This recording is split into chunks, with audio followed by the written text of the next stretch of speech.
नमस्कार दोस्तों, मैं राहुल आप सभी का मंथन में स्वागत करता हूं।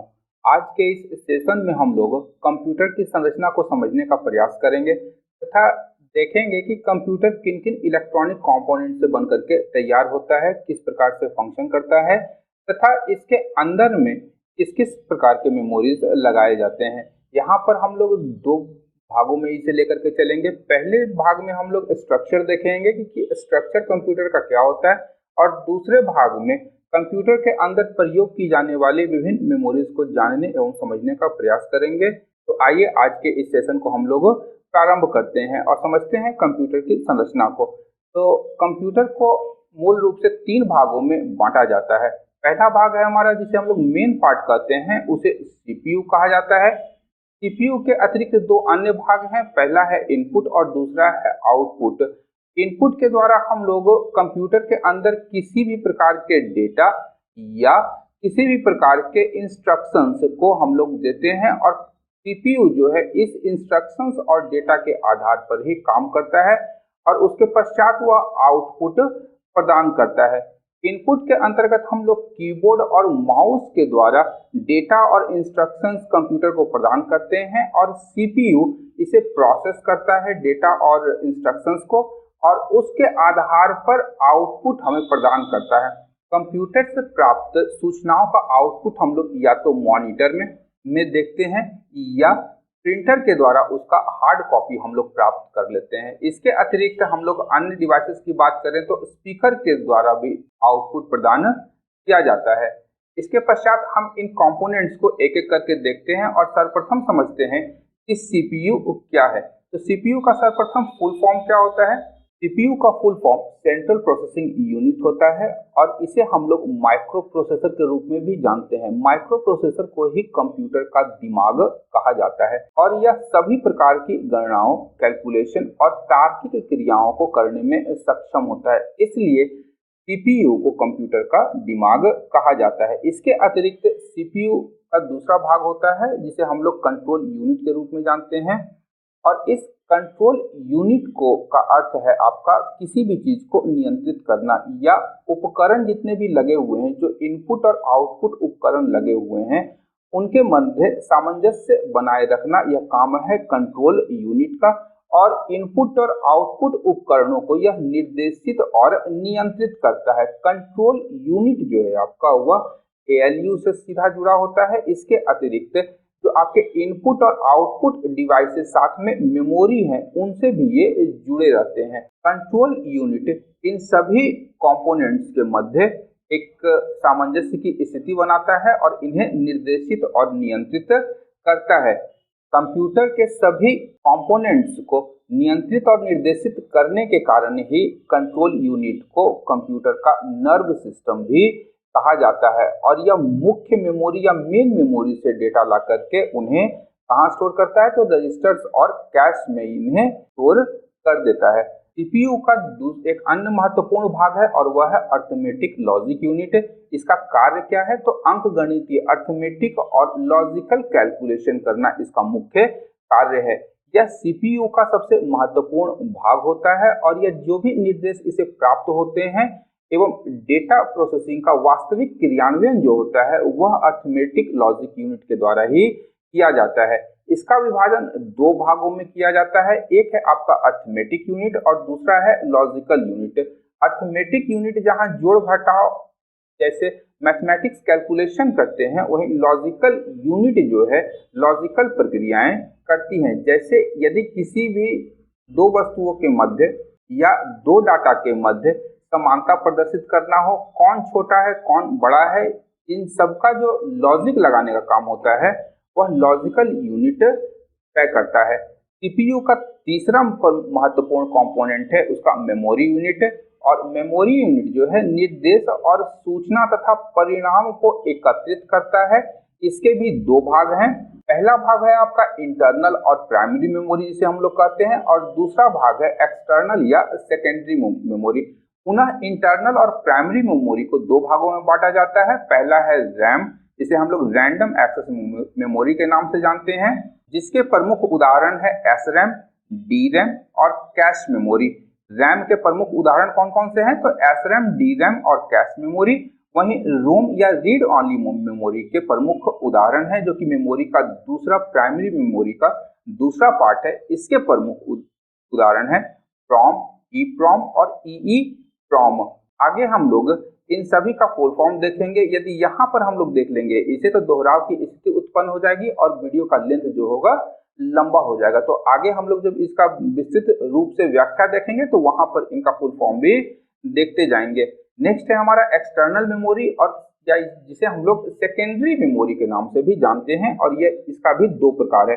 पहला इसे हम लोग मैग्नेटिक मेमोरी कहते हैं, जिसका प्रमुख उदाहरण फ्लॉपी डिस्क या मैग्नेटिक टेप है, मैग्नेटिक टेप, ध्यान रखिएगा। दूसरा है हमारा ऑप्टिकल मेमोरी, जहां CD, DVD या ब्लू रे डिस्क आता है, ब्लू रे डिस्क इसके महत्वपूर्ण उदाहरण है ऑप्टिकल मेमोरी के। सर्वप्रथम हम लोग कंप्यूटर के प्राइमरी या मेन मेमोरी को देखते हैं। तो इसका अनेक छोटा छोटा भाग होता है, जिसको हम लोग लोकेशंस और सेल में विभाजित करते हैं। ध्यान रखिएगा, प्राइमरी मेमोरी को लोकेशन और सेल में विभाजित किया जाता है।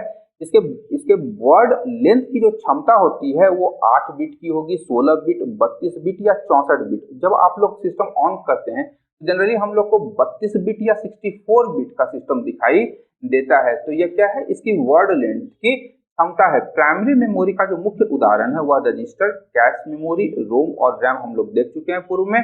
सर्वप्रथम देखते हैं रोम को। तो इसका फुल फॉर्म होता है read only memory. Read only memory क्या है कि आप यहाँ पर केवल डेटा को पढ़ सकते हैं, और यह एक नॉन वोलाटाइल मेमोरी है, यानी कि जब कंप्यूटर बंद भी हो जाएगा तो इसमें जो भी आंकड़े सुरक्षित रखे गए हैं वह समाप्त नहीं होगा।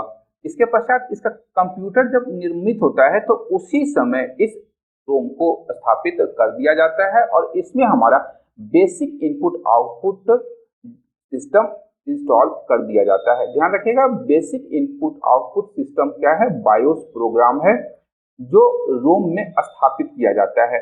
और जब भी सिस्टम स्टार्ट होता है तो सर्वप्रथम बायोस ही स्टार्ट होता है। ध्यान रखिएगा, सिस्टम जब भी स्टार्ट होगा तो सर्वप्रथम बायोस ही स्टार्ट होता है। और इसका मुख्य कार्य क्या है कि स्टार्ट होने के साथ में कंप्यूटर के जितने भी हार्डवेयर हैं वो सही ढंग से काम कर रहे हैं या नहीं कर रहे हैं, उसका या उसे एक बार चेक करता है, और इसके विषय में इंफॉर्मेशन किसे देता है? तो कंप्यूटर के CPU को इसका इंफॉर्मेशन पहुंचाता है। रोम के 3 प्रकार होते हैं। पहला है आपका प्रोम, जिसे हम लोग प्रोग्रामेबल रीड ऑनली मेमोरी के नाम से जानते हैं। इसे हम लोग अन्य नाम के रूप में भी जानते हैं, जिसे वन टाइम प्रोग्रामेबल चिप भी इसे हम लोग कहते हैं, यानी केवल एक ही बार इसमें डेटा को फीड किया जा सकता है। उसके बाद इसमें हम किसी अन्य डेटा को फीड नहीं कर सकते हैं, या पुराने डेटा को हटाकर नए डेटा को इसमें स्टोर नहीं कर सकते हैं।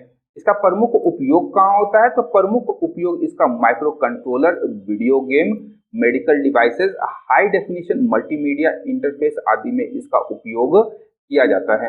रोम का दूसरा उदाहरण है EEPROM, जिसे हम लोग erasable programmable read only memory कहते हैं। यह भी एक नॉन वोलाटाइल मेमोरी है, यानी सिस्टम बंद होने के बाद इसमें जो स्टोर डेटा है वह इरेज नहीं होता है, और इसमें पराबैंगनी किरणों के द्वारा, ध्यान रखिएगा कि EEPROM के आंकड़ों को पराबैंगनी किरणों के द्वारा मिटाया जा सकता है, और इसे फिर से रीप्रोग्राम या फिर से इसमें डेटा को स्टोर किया जा सकता है। EEPROM में डेटा को मिटाने और दोबारा स्टोर करने के लिए एक युक्ति या यंत्र या सिस्टम का प्रयोग किया जाता है, जिसे हम लोग प्रोम प्रोग्रामर या प्रोम बर्नर के रूप में जानते हैं। ये ध्यान रखिएगा, प्रोम प्रोग्रामर और बर्नर के द्वारा ही EEPROM में डेटा को फिर से लिखा जा सकता है या पुराने डेटा को हटाया जा सकता है। जब हम लोग EEPROM में पुनः डेटा को डालते हैं या पुनः उसका प्रोग्रामिंग करते हैं तो उस प्रक्रिया को हम लोग क्या करते हैं? बर्निंग कहते हैं। ध्यान रखिएगा, EEPROM में दोबारा प्रोग्रामिंग की प्रक्रिया को बर्निंग कहा जाता है। यहाँ बर्निंग से एक अन्य तथ्य है कि जब भी हम लोग CD में, कॉम्पैक्ट डिस्क में किसी भी डेटा को स्टोर करते हैं तो उसे क्या कहा जाता है? बर्निंग कहा जाता है। ध्यान रखिएगा कि CD में डेटा को स्टोर करना बर्निंग कहा जाता है। नेक्स्ट है हमारा EEPROM, जिसका फुल फॉर्म होता है electrically erasable programmable read only memory.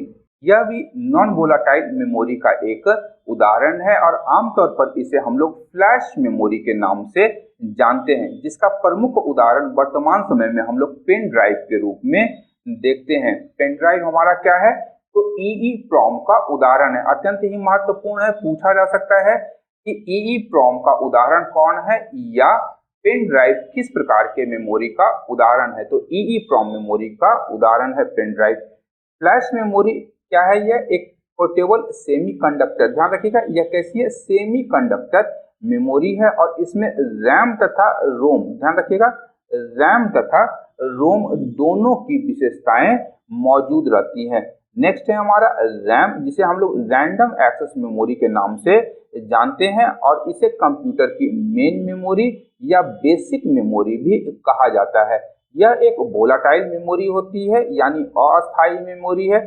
जब भी बिजली सप्लाई बंद हो जाती है तो मेन मेमोरी या रैम में जो डेटा होता है वह डेटा क्या होता है, इरेज हो जाता है, समाप्त हो जाता है। जब दोबारा ऑन करते हैं सिस्टम को तो पुराना डेटा हमें रैम पर प्राप्त नहीं होता है। रैम के डेटा को हम लोग हार्ड डिस्क में जब स्थानांतरित करते हैं तो इस प्रक्रिया को सेविंग कहा जाता है, यानी किसी भी डेटा को हम लोग जब सेव करते हैं हार्ड डिस्क में तो वह कहाँ से करेंगे, तो वह डेटा हम लोग रैम से सेव करते हैं। इसका अन्य नाम क्या है, तो प्राथमिक मेमोरी और अस्थायी मेमोरी भी इसे कहा जाता है। यह मेमोरी भी एक माइक्रोचिप से बना होता है जो कि एक सेमीकंडक्टर मेमोरी का उदाहरण है। यहाँ पर सीपीयू के द्वारा इसमें संग्रहित सूचनाओं को क्रमानुसार रीड न करके सीधा क्या होगा कि जो भी एक्सेस करना है उसे वो एक्सेस कर लेगा। अगर स्लॉट्स बने हुए हैं और इसमें कई प्रोग्राम्स आपके यहाँ पे रखे हुए हैं, C, D, E और F मानिए ये प्रोग्राम्स या सूचनाएं हैं, अगर हमें यदि सीपीयू को केवल E सूचना चाहिए तो सीपीयू A से स्टार्ट ना करके सीधा E से ही डेटा को स्टार्ट करेगा और यहाँ का डेटा जो होगा वह उसे प्राप्त कर लेगा। और जितने भी कैलकुलेशन होते हैं तभी इसी मेमोरी में रखे जाते हैं, यहीं पर सबसे पहले स्टोर होते हैं और फिर बाद में सीपीयू से एक्सेस करता है। रैम के दो पार्ट होते हैं, एक होता है स्टैटिक रैम जिसे हम लोग एस रैम कहते हैं और दूसरा होता है डायनेमिक रैम जिसे हम लोग डी रैम कहते हैं। अब इन दोनों में अंतर क्या है, तो स्टैटिक रैम जो होता है वो तेज होती है, महंगी होती है और इसमें ऊर्जा की खपत अत्यधिक मात्रा में होती है। स्टैटिक रैम में डेटा स्थिर रहता है, ध्यान रखिएगा स्टैटिक रैम में डेटा स्थिर रहता है। यदि 5 स्लॉट्स हैं तो डेटा क्या है वो स्थिर रहेगा, यानी A, B, C, D, E और F ये स्लॉट हैं। E में यदि हम लोगों ने डेटा को इरेज कर दिया तो ये डेटा अपने क्रमानुसार रहेंगे और E का जो स्लॉट होगा ये खाली रहेगा और इसे बार बार रीराइट या रिफ्रेश करने की जरूरत नहीं होती है। वहीं डायनेमिक रैम की बात करें तो यहाँ पर डेटा जो होता है डेटा हमेशा परिवर्तित होता रहता है, इसे बार बार रीराइट और रिफ्रेश करने की जरूरत होती है। अब यहाँ पर डायनेमिक रैम की बात करें, ई से डेटा यदि हम लोग हटा देते हैं डायनेमिक रैम में तो एफ जो डेटा होगा वह डेटा ई का स्थान ले लेगा और इसके लिए हमें रिफ्रेश करने की आवश्यकता होती है, इसलिए इसकी गति धीमी हो जाती है। अब कैश मेमोरी की हम लोग बात करें तो कैश मेमोरी हमारा सीपीयू और प्राइमरी मेमोरी के बीच, कैश मेमोरी सीपीयू और प्राइमरी मेमोरी के मध्य स्थित होता है। प्राइमरी मेमोरी में जो डेटा है वह सेकेंडरी मेमोरी से आता है और कैश मेमोरी में प्राइमरी मेमोरी से डेटा को स्थानांतरित किया जाता है। इसका मुख्य कार्य क्या है, तो मेमोरी और प्रोसेसर के मध्य जो अवरोध है उसे दूर करना इसका मूल कार्य है। कैश मेमोरी का मूल कार्य क्या है, तो प्राइमरी मेमोरी और सीपीयू के बीच जो भी किसी प्रकार का अवरोध है उसे दूर करना है। यह एक प्रकार के अस्थायी भंडारण का उदाहरण है और इसका बार बार उपयोग किया जाता है। तो जो भी डेटा का उपयोग बार बार होगा उसे हम लोग स्टोर कहाँ करेंगे, उसे स्टोर करेंगे कैश मेमोरी में। ध्यान रखिएगा कि बार बार उपयोग होने वाले डेटा और इंस्ट्रक्शंस का जो स्टोर होता है उसे हम लोग कहाँ स्टोर करते हैं, तो कैश मेमोरी में स्टोर कर सकते हैं। और cache memory locality of reference के सिद्धांत पर कार्य करती है। अत्यंत ही महत्वपूर्ण है पूछा जा सकता है कि कैश मेमोरी किस सिद्धांत पर काम करती है, तो लोकेलिटी ऑफ प्रेफरेंस के सिद्धांत पर काम करती है। इसकी गति अत्यंत ही तीव्र होती है और रैम और हार्ड डिस्क के मुकाबले यह काफी तेज होती है। इसका कारण क्या है कि सीपीयू से सीधे जुड़ाव और उसके अत्यंत करीब ही मदरबोर्ड पर इसे स्थापित किया जाता है। अब हम लोग देखते हैं सेकेंडरी मेमोरी को, जिसे ऑक्सिलरी मेमोरी भी कहा जाता है। सेकेंडरी मेमोरी के दो भाग होते हैं, पहला है डायरेक्ट एक्सेस सेकेंडरी मेमोरी और दूसरा है सीक्वेंशियल एक्सेस सेकेंडरी मेमोरी, जिसे हम लोग मैग्नेटिक टेप के नाम से भी जानते हैं। मैग्नेटिक टेप सीक्वेंशियल एक्सेस का एक महत्वपूर्ण उदाहरण है। ध्यान रखिएगा, यदि आप लोगों ने कैसेट्स देखा होगा, टेप रिकॉर्डर में बजाए जाने वाले कैसेट्स यदि आप लोगों ने देखे होंगे, तो पहला गाना बजने के बाद ही दूसरा गाना को हम लोग यहाँ पर प्ले कर सकते थे। बाद में इसमें रिवाइंड और फॉरवर्ड का ऑप्शन भी ऐड किया गया ताकि इंसान अपनी मनचाहे गाने को जब चाहे तब सुन सके। परंतु यदि रिवाइंड और फॉरवर्ड सिस्टम या फंक्शन को हटा दिया जाए तो जो कैसेट्स थे वो कुछ मैग्नेटिक टेप की तरह ही व्यवहार या कार्य करते थे, यानी जब तक पहला गाना पूरा नहीं होगा दूसरा गाना आप प्ले नहीं कर सकते थे। अत्यंत ही महत्वपूर्ण है। सीक्वेंशियल एक्सेस सेकेंडरी मेमोरी का प्रमुख उदाहरण आपका मैग्नेटिक टेप है। वहीं डायरेक्ट एक्सेस सेकेंडरी मेमोरी की बात करें तो इसे तीन भागों में विभाजित किया जाता है। पहला है हमारा मैग्नेटिक डिस्क, जिसके प्रमुख उदाहरण है फ्लॉपी डिस्क और हार्ड डिस्क। हार्ड डिस्क को भी कई भागों में बांटा जाता है, जिसमें जिप डिस्क, डिस्क पैक और विंचेस्टर डिस्क जो है मैग्नेटिक डिस्क का उदाहरण है। ध्यान रखिएगा, ये बार बार पूछा जाता है विंचेस्टर डिस्क किसका उदाहरण है, तो विंचेस्टर डिस्क मैग्नेटिक डिस्क का एक प्रकार है जो कि एक सेकेंडरी मेमोरी डिवाइस है। वहीं नेक्स्ट है हमारा दूसरा इलेक्ट्रॉनिक स्टोरेज डिवाइस, जिसमें फ्लैश मेमोरी से हम लोग पेन ड्राइव कहते हैं, और दूसरा है मेमोरी कार्ड जो मोबाइल फोन वगैरह में हम लोग उपयोग करते हैं, वह इलेक्ट्रॉनिक स्टोरेज डिवाइस का एक उदाहरण है। तीसरा प्रकार है डायरेक्ट एक्सेस मेमोरी का, वह है ऑप्टिकल डिस्क, जिसमें डीवीडी, जिसका फुल फॉर्म है डिजिटल वर्सेटाइल डिस्क, इसके बाद CDR, नेक्स्ट है हमारा ब्लू रे डिस्क, उसके बाद CD-ROM और CDRW।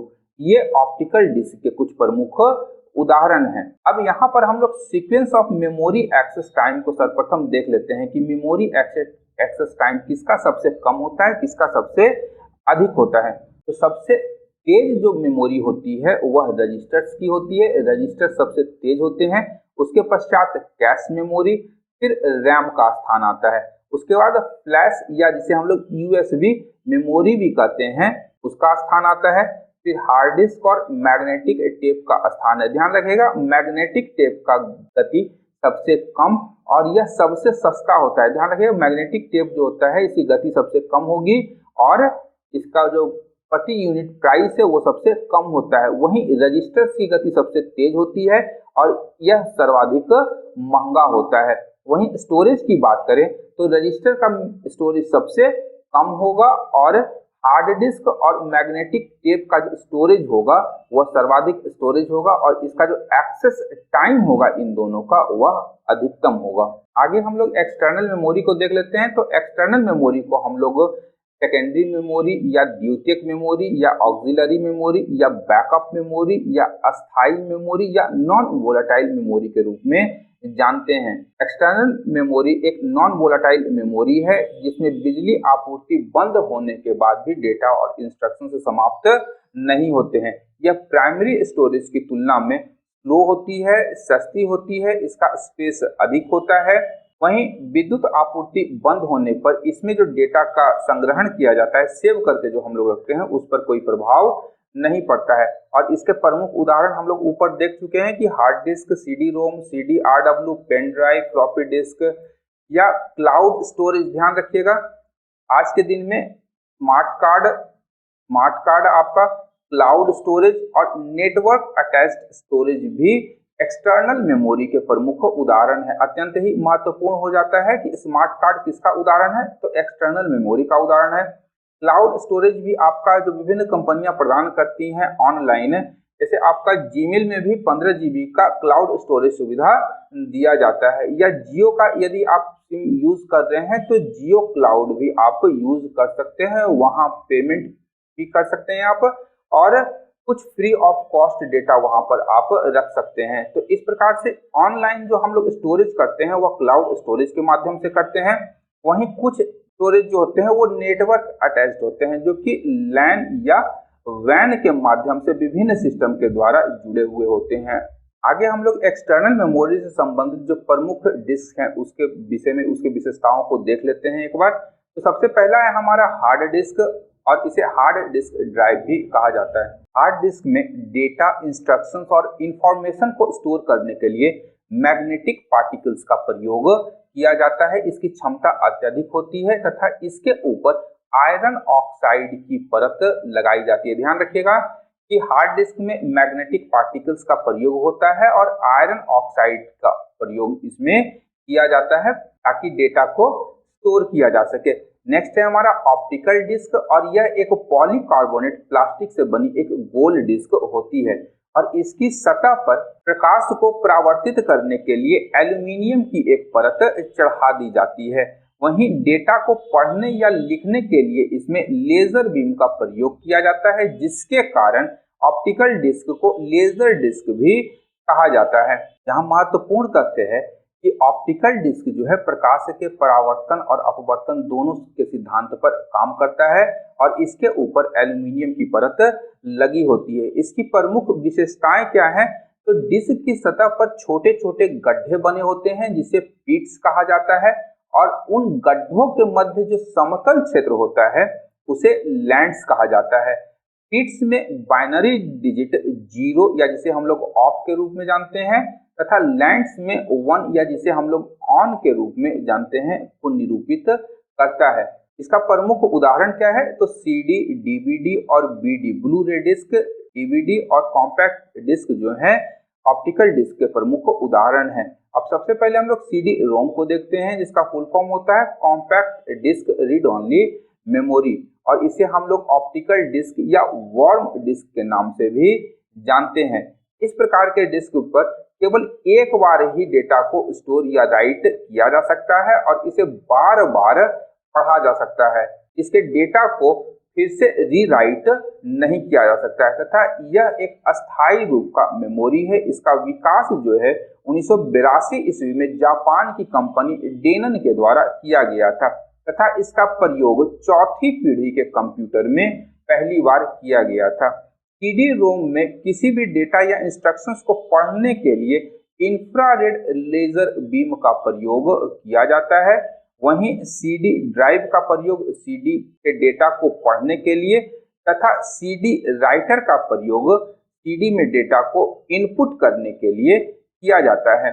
अब नेक्स्ट है हमारा CDRW, जिसे हम लोग कॉम्पैक्ट डिस्क रीराइटेबल भी कहते हैं। यह एक प्रकार के इरेजेबल डिस्क का उदाहरण है। इसमें बार बार से डेटा को लिखा जा सकता है और बार बार उस डेटा को पढ़ा जा सकता है। CDRW में जब हम लोग डेटा को रीराइट करते हैं या इसमें डेटा को स्टोर करते हैं तो उस प्रक्रिया को बर्निंग कहा जाता है। ध्यान रखिएगा, बर्निंग या बर्न करना कहा जाता है, और इसके लिए एक विशेष सॉफ्टवेयर होता है और सॉफ्टवेयर के अतिरिक्त आपको CDRW रीराइटेबल ड्राइव की आवश्यकता होगी जिसके द्वारा इसमें डेटा को लिखा जाता है। नेक्स्ट है हमारा डीवीडी, या जिसे हम लोग डिजिटल वर्सेटाइल डिस्क कहते हैं। इसका अन्य नाम है डिजिटल वीडियो डिस्क भी इसे कहा जाता है। इसमें 4 लेयर्स तक की लेयरिंग संभव है। ध्यान रखिएगा, डीवीडी में 4 लेयर्स तक की लेयरिंग की जाती है और इसका उपयोग हम लोग मूवीज, वीडियो, गाना या फिल्म देखने आदि के लिए करते थे। वर्तमान समय में इसका जो उपयोग है लगभग प्रचलन से ये भी बाहर हो चुका है। नेक्स्ट है हमारा ब्लू रे डिस्क, जिसे बीडी डिस्क भी कहा जाता है, और यह सीडी में सर्वाधिक स्टोरेज क्षमता वाला यह युक्ति है जिसमें 25 से लेकर के 50 GB तक का डेटा हम लोग स्टोर करके रख सकते थे। इसकी एक्सेस तकनीक जो है वह ब्लू वायलेट लेजर रेज पर यह निर्भर है, यानी ब्लू वायलेट लेजर बीम के द्वारा ही इसके डेटा को पढ़ा जा सकता है, एक्सेस किया जा सकता है। नेक्स्ट है मैग्नेटिक टेप। मैग्नेटिक टेप में फेरोमैग्नेटिक पदार्थ की एक परत का उपयोग किया जाता है जिसमें आयरन ऑक्साइड या क्रोमियम डाइऑक्साइड प्रमुख है। बहुत ही महत्वपूर्ण है, मैग्नेटिक टेप में जो फेरोमैग्नेटिक पदार्थ का उपयोग किया जाता है वह या तो आयरन ऑक्साइड होगा या क्रोमियम डाइऑक्साइड का परत इस पर चढ़ाया जाता है। और पूर्व में ही हम लोग देख चुके हैं कि टेप रिकॉर्डर में प्रयुक्त कैसेट की तरह ही ये दिखाई देता है और चुंबकीय टेप के सिद्धांत पर यह काम करता है। अत्यंत ही महत्वपूर्ण है कि चुंबकीय टेप के सिद्धांत पर मैग्नेटिक टेप कार्य करता है और यह स्टोरेज का सबसे पुराना रूप है, सबसे पुराने फॉर्म्स में एक है स्टोरेज डिवाइस के रूप में। और इसका मुख्य कार्य है आंकड़ों और दस्तावेजों को क्रमिक रूप से संसाधित करना, क्रमिक रूप से उसे स्टोर करना। इसकी जो स्टोरेज क्षमता होती है, उसके डेटा का जो घनत्व होता है वो बाइट प्रति इंच गुना टेप की लंबाई पर निर्भर करती है। नेक्स्ट है हमारा फ्लॉपी डिस्क। प्लास्टिक के चौकोर आकार में एक फ्लॉपी में वृत्ताकार डिस्क रखी जाती है जिसे हम लोग डिस्केटीज या फ्लॉपीज के नाम से भी जानते थे। वर्तमान समय में यह भी प्रचलन से बाहर हो चुकी है और इसका उपयोग नहीं किया जा सकता है क्योंकि इसकी जो स्टोर करने की क्षमता होती है वह काफी कम होती है और इसका जो व्यास है वो 3.5 इंच होता था, वहीं दूसरे का व्यास था 5.25 इंच, यानी दो प्रकार के व्यास में फ्लॉपी डिस्क आती थी और इसके डिस्क पर चुंबकीय पदार्थ की एक लेयर लगाई जाती थी। अब हम लोग देखते हैं इलेक्ट्रॉनिक स्टोरेज डिवाइसेस को, जिसमें पहला है फ्लैश मेमोरी, जिसे हम लोग आम बोलचाल की भाषा में पेन ड्राइव के रूप में भी जानते हैं। इसे हम लोग फ्लैश रैम या EEPROM के नाम से भी जानते हैं। इसे दोबारा प्रोग्राम किया जा सकता है, किसके द्वारा? तो विद्युत का उपयोग करके, इलेक्ट्रिक पल्सेस का उपयोग करके पेन ड्राइव को दोबारा प्रोग्राम किया जा सकता है और यह एक रिमूवेबल स्टोरेज डिवाइस के रूप में काम करता है। इसे हम लोग नॉन वोलाटाइल मेमोरी के रूप में भी जानते हैं, यानी एक बार यदि इसमें डेटा को स्टोर कर देते हैं तो वह डेटा विद्युत की आपूर्ति बंद होने के बाद इसमें समाप्त नहीं होती है, इसमें अस्थायी रूप से बनी रहती है और इसका जब चाहे हम लोग उपयोग जहां चाहे अपने इच्छा के अनुसार कर सकते हैं। नेक्स्ट है हमारा मेमोरी कार्ड, या जिसे हम लोग आम बोलचाल की भाषा में चिप भी कह देते हैं। यह एक मल्टीमीडिया कार्ड है और इसका उपयोग हम लोग कहाँ करते हैं? तो मोबाइल फोन में, डिजिटल कैमरा में, PDA में, पामटॉप आदि में मेमोरी कार्ड का प्रयोग किया जाता है।